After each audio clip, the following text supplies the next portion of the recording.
Going on, guys? So as many of you know, we had an update 2 for the console version of Hell Let Loose. So they added lots of stuff, they fixed a lot of bugs, and it's been out for about 2 weeks, or it's been out for about a week now. So we've let it have a little time to settle down. I've had time to test everything out, so let's dive into it and let's kind of do like a little post-update review here.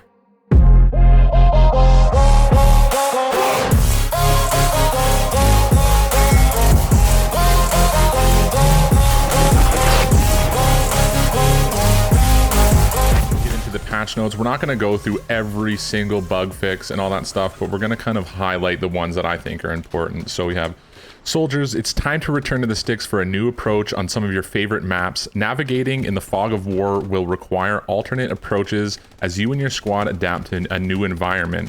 Vigilance and awareness are key when operating in the shadows. We're so excited for console players to try Remagen alongside a host of night variants on some classic HLL Hell Let Loose maps. The flare gun will aid you in spotting enemies and highlighting their positions. New commander abilities will leave you feeling imperious and significant. It's nearly time to enter the dark abyss. Below you will find the patch notes for update 2. We'll be keeping a close eye on feedback, so please don't hesitate to share your thoughts. We appreciate the time you take to impart your experience. That's a nice message from the devs over there. So you can see right here, we have all the new maps that will be added to this map rotation. So what they did was they changed for 2 weeks. They're changing the map rotation so that you get to play the new maps pretty much, because, you know, as you know, we have no map selector. We have no server, you know, list or server, you know, anything like that. Nothing like that. So this is okay. What I have noticed is that you'll play the same 2 maps over and over and over again right now, which is fine. It's, you know, everyone's hyped about Remagen. So, see, I'm saying it right now too. So for all the people who are ripping on me, I'm saying it right now. All right, so let's get that straight. So more or less what I wanted to say about all the bug fixes was I'm going to give them props for actually fixing bugs this time. Update 1 in the end of May, there was hardly any bug fixes at all. I don't think there was any. If any, they just added bugs, really, right? So they actually fixed some bugs here. So you have to give them props for that. There are still some issues with the game, but at least they started working on some of the bugs. It's not perfect yet. They said that they fixed comms. You can see that there's VoIP, that they've changed some things in VoIP right here. You know, I found that they said proximity VoIP is too quiet at default settings. Now I find that they overcorrected that, and it's actually a little bit too loud. You have people in like local proximity chat, and they're really loud, so I had to turn them down a little bit. So they kind of overcorrected for that, I think. So as you can see, there's been a lot of fixes. The one fix that so there's a couple fixes that I personally tested out. The one was for the tank gunner, and they seem to have fixed it. I played a few rounds as gunner. I didn't have any drifting or glitching or rubber, because it was like it was constantly going up and down. You could not, it would not settle no matter what. It was really frustrating. And I played with a lot of people, and I asked everyone I played with, and everyone kind of has the same feeling that it seemed to have been fixed. Nobody was reporting any issues. So as far as I'm concerned, the tank gunner issues have been fixed. I had one map where people seem to having issues, but I think maybe it was just the actual driver wasn't like letting the tank settle down. I'm not really too sure about that, but from my personal experience, the tank gunner is rock solid now. I'm going to show some footage right here right now, and it's great, and it's great. So before we get too far into my thoughts about everything, we've got all these different fixes. I'm going to leave the link in this video so that you can go through and you can look at all these. I'm not going to go through every single one of them, because that would just be a little bit much. I did that in the first video, and I think it was just too much. So they did a lot of fixes, so give them props that they actually did some fixes this time. So I'm happy with that. And we'll get into maybe a little bit of some more of the fixes in a little bit. I just want to get through what they've actually come down here with. They added the new M4A3 75W medium tank. Did not try that, but that's, you know, the fact that they're adding a tank is pretty awesome. Added machine guns to half tracks, M2 Browning MG42. I don't mess with the half track, but that's great. re-implemented the German Panther as a heavy tank with updated smart materials. I think I remember in update number 1 they took away the Panther, and now they're re-implementing it with some new stuff, so that's great. Updated the Tiger with new camo patterns, updated the Panzer with new camo, updated Luch with new camo pattern, added the flare gun. So the flare gun is really cool. It's hard to see exactly, but you can see that red reflection coming off some of the enemies when they're walking through the fields and stuff. It's pretty awesome. We'll get into more of the Remagen and in the night maps here in a minute. And then they added a whole host of commander abilities here. The one that I noticed, and it's something that I wrote down here, the precision strike is changing the tank, the way that you play tanks a lot. Because with the precision strike, if you sit in one spot for too long now, it's very easy for them to find your location and precision strike you. So that's going to kind of make people want to become, or at least play with more of a team. It might get rid of some of the solo tankers who just are always solo tanking and they lock their, they lock their squad out and they just do it alone. They can't move around as fast. And I think that it's going to kill some of that. And I love it. I think it adds a whole new variation to tanking. You're not going to be able to just sit in one spot, especially if you have an enemy around you, because someone is just going to mark you. They're going to tell the command that you're stationary, and they're going to hit you. It happened to me once. And so it's going to make you want to move around a lot more. So I think that's good. It's going to stop tanks from just sitting in one spot for like way too long and dominating an area. So I think that's awesome. They added pretty much they added a whole bunch of new commander abilities. I don't do commander. That's way above my head. But, the link is going to be below, so you can take a look at that if you're into the commander thing. So for the maps here, they added the new Remagen map, Remagen Warfare Night. So they pretty much just added they added a bunch of night maps. They pretty much, a bunch of the old maps they made night map variants. So Purple Heart Lane Night is amazing. I think that's one of my favorite maps, and then it's just incredible at night. It kicks it up a notch. The moon. Anyways, we'll get into some of that. So then we have the audio effects. They actually changed a bunch of audio, and you could tell right away when you started playing Remagen. Shortened incoming artillery whistle. So before it seemed like it was pretty long, so you could run around and you could maybe try and dodge it, I guess, but I don't think that would really work. But anyways, they shortened it. They adjusted the bullet crack. You'll notice that a lot of the whizzes and the cracks that are firing around you, if you're hiding in the bush or if you're like laying in a trench and you're got a lot of incoming fire on you, you'll notice that it sounds a little bit different now, and it's for the better. I definitely like all the audio changes that they made. Adjusted FOI map ambience, balance volumes, grenade throw, sound effects, added sound occlusion, balance end of round, music volume, adjusted flesh impact. So I actually think they made it a little bit louder. Adjusted wood impact, adjusted smoke grenades, adjusted volume attenuation of the Stuka siren. So adjusted minor sound tweaks and improvements. And then for the visual effects, we have updated TPP blood hit effects, added lighting to the following in-game effects for better visuals on night maps. We'll get into that in a little bit. Muzzle flashes, artillery cannons, the explosions, all that good stuff. So let's talk about Remagen. I think that the map layout is pretty great. I think it's best played at night. The immersion is insanely good. I heard one complaint that there should be more muzzle flashes. I kind of somewhat agree with that a little bit, but I mean, when you're looking at machine gunners and stuff, their muzzle flashes are pretty bright. I think that the problem that people are having is maybe it's a little bit too foggy and they can't see the muzzle flashes through all that fog. So I think that's maybe what people are complaining about, but it's not very many people. I rather like it. So, and what you do see is amazing. Like the muzzle flashes look great. They also added, like we said, like in the patch notes, flashes and explosions from artillery when it hits the ground. You'll notice that it's a lot grander looking now, and it's really great.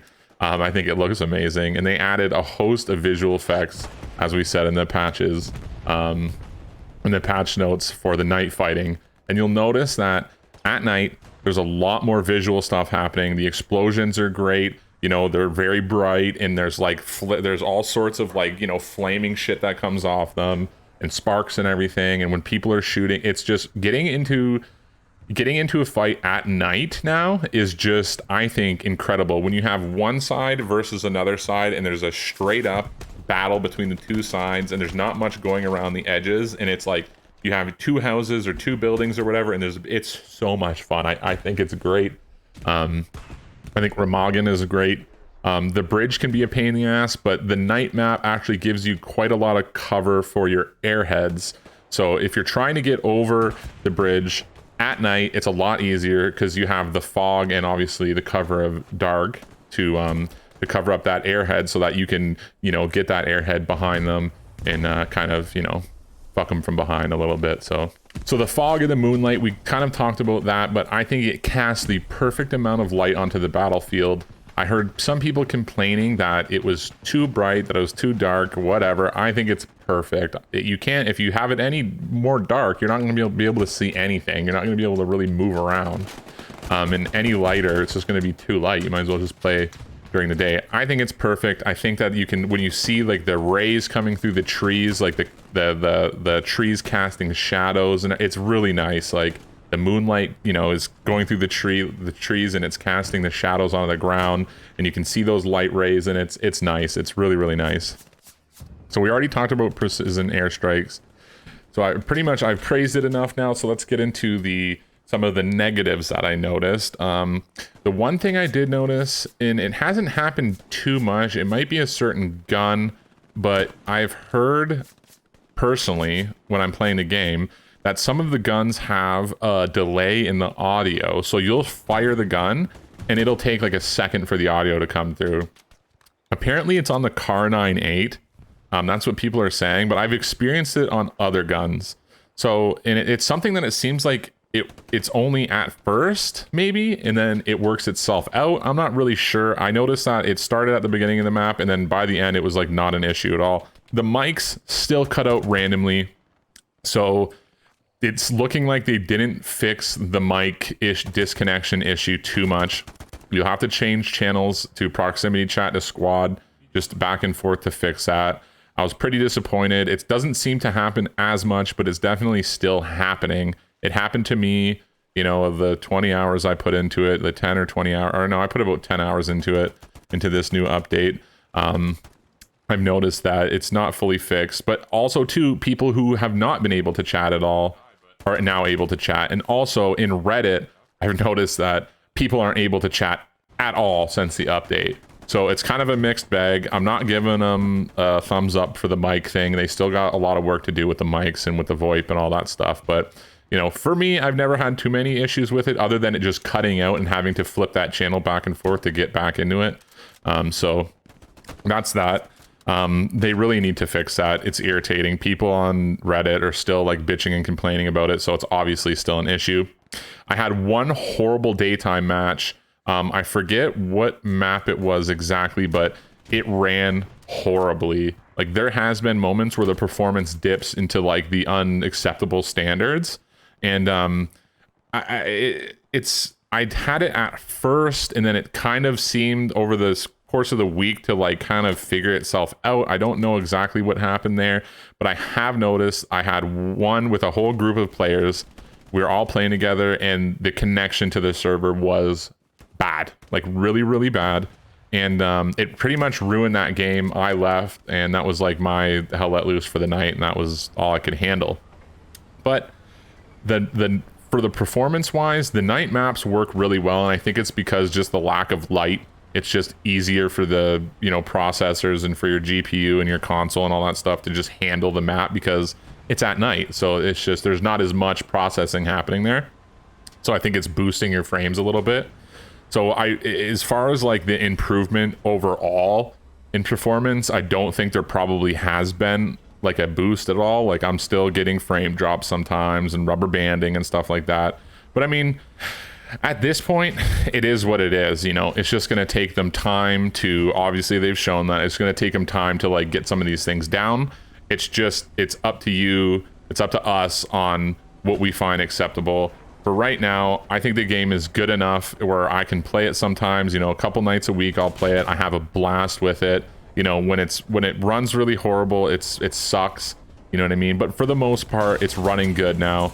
And there's still a lot of performance issues, but it's in the acceptable territory, I think, now. So let's just hope over the course of the next year or so, like, you know, in the next, it'll be, say, a year from now, it'll be out for almost 2 years, and we can, you know, hopefully they have a lot of the problems ironed out. Yes, it took way too long, but, you know, it's a smaller game. It's console. I don't know. It's one of those things where I'm not gonna like bitch to, and I'm not gonna like scream about it. You know what I mean? I've spent enough time screaming about this now. It's a fun game. It's fun to play with your friends. Yeah, there's some issues with it, but let's just move on. Yeah, other than that, I think this update, it was better than the last update, that's for sure. There was actual bug fixes. As you can see, there was lots of bug fixes. So I think that's a good thing. I would like to see, I don't think that 2 updates in a year is enough. I'd like to see, you know, an extra update in a year. I'd like to see 3 updates in a year, or once every quarterly and a bug update, you know what I mean? A bug fix update, stuff like that. I think that 2 in a year since the game came out is not enough.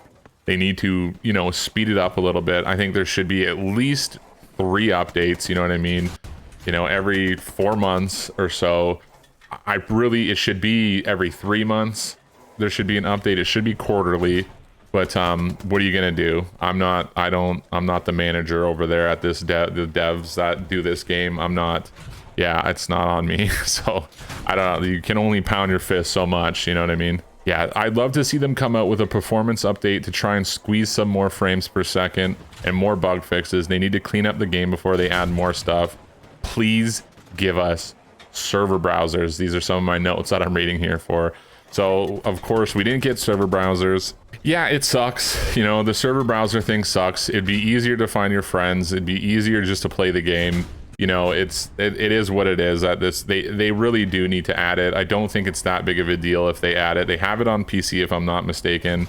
I think they have it on PC, right? I don't know. I'm not on PC, so, but we need it on console. It's a pain in the ass to find your friends sometimes. You know what I mean? It's better to find the maps that you want. It's easier to hook up with people when you're in bigger squads. It just would make the whole thing a lot easier if we could just have those server browsers. And if I wish they would just do some updates where they're not adding anything. The next update, they need to just not add anything and just provide us with some more fixes. And I think everybody will be happy. So yeah, all in all, I think it was a good update. It was definitely better than the last one. We had bug fixes. We had all these gorgeous night maps. You know, the fog, the explosions, Remagen. You know, a lot of the other maps, the night variations are really pretty. You know, there's been some new bugs that have been introduced. You know, people are having a hard time with comms and stuff like that. But for me personally, I think it was, and a lot of people that I talked to, I think it was a good update. The content was good. They did some bug fixes. And at this point in the game, you can't really ask for, you know, I wish that we had some more things like server browsers and some more fixes, but it wasn't a bad update all in all. So that's pretty much it, guys. You've seen some footage here. It's a gorgeous game. It was a beautiful update. Remagen is a great map. All the night variations are great. So anyways, this is Eli with Rage Review, and that's it, guys. Please like and subscribe if you liked anything, if you got anything out of this. And please check out some of my other reviews. You know, I have a Hell Let Loose review. I have a bunch of first-person shooter reviews, and I have more coming out. You know, we got Overwatch coming up and Modern Warfare, so we have a lot of stuff. So I think I might slow down how much I post a little bit. We're getting a little busier here personally in my life, so I might slow down a little bit, but please subscribe for more, you know, content, and we'll see you guys next time. Peace out.